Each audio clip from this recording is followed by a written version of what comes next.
Anong klaseng multo? Lagalag na bangkay! Nako. Sige, sarado ang bintana.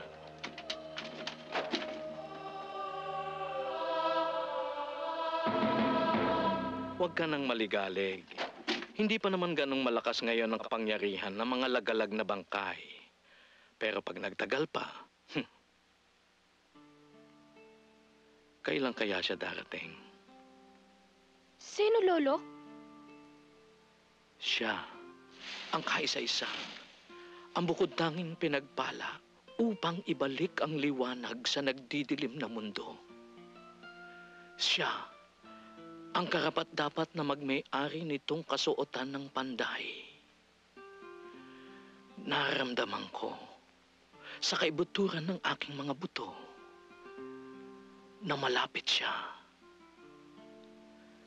Napakalapit.